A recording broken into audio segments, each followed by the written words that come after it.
Hechos, acontecimientos y personajes del automovilismo en la semana del 1 al 7 de noviembre. Esto ocurría. Comenzamos en el año 1960, llegaba la revista Parabrisas, tal vez la primera en el país en realizar road test. Era una publicación mensual que rescataba las novedades de la industria automotriz con notas técnicas, turismo y deporte.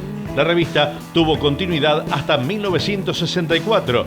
Después se transformó en Parabrisas Corsa, que comenzó a llegar al público el 19 de abril del año 1964 y se publicó con el número 0 en la tapa a Jorge Cupeiro.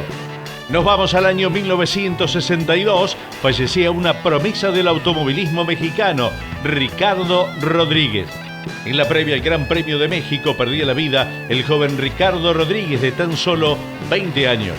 A los 13 años había sido bicampeón nacional de motociclismo. A los 15 logró el título en la categoría promocional de automovilismo y un año después, con tan solo 16 años, se transformó en el piloto más joven hasta ese momento en obtener la licencia internacional.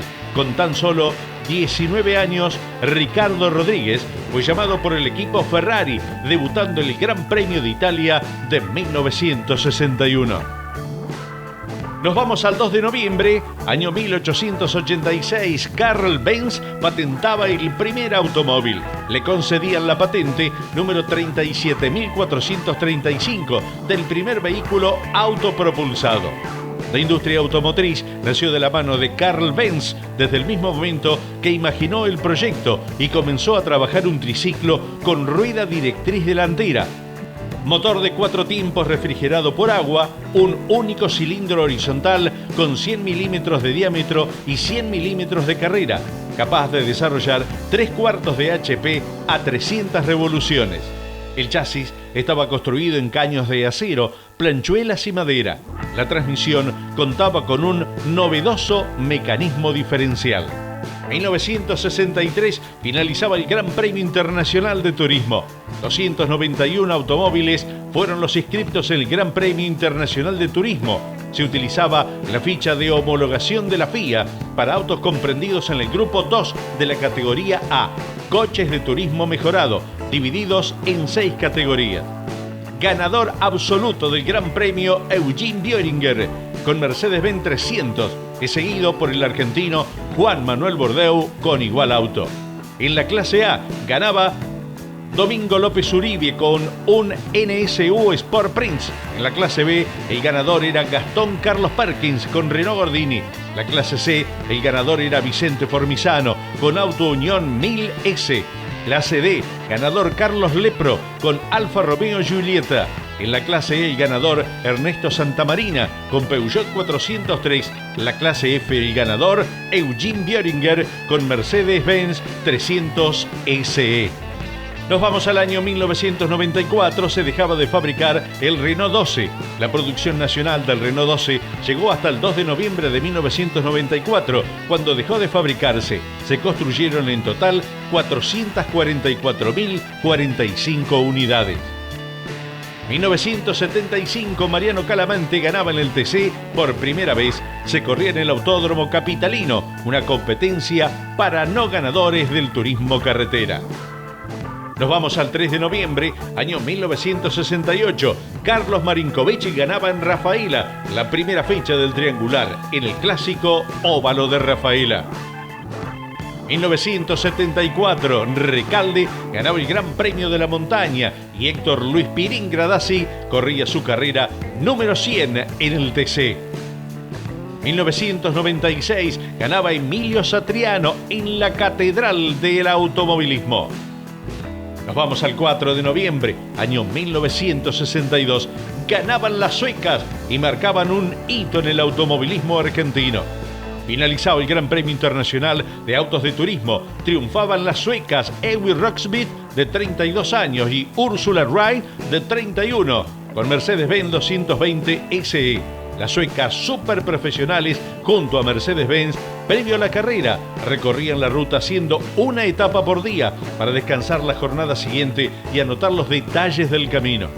Finalmente, tras ganar las 6 etapas, triunfaban en la general con una ventaja de 3 horas y 8 minutos sobre el segundo, Boris Garafulik con Volvo, y también en su categoría por 12 horas sobre Marcelo Borchardt, que tripula un Jaguar 3800.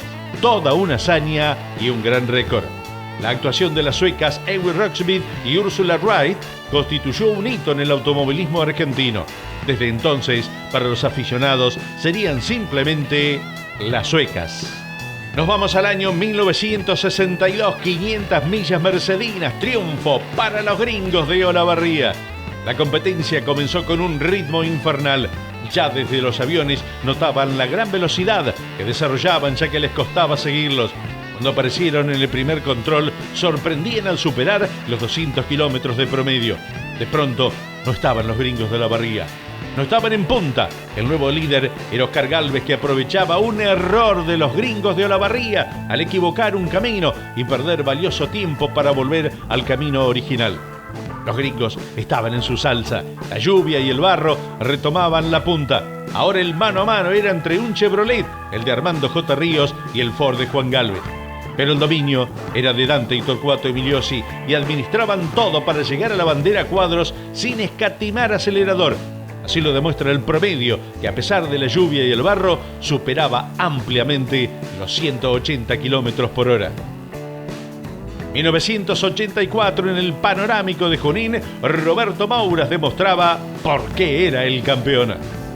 1990, el TC llegaba a Bahía Blanca y una vez más ganaba en la Puerta y Puerto del Sur argentino.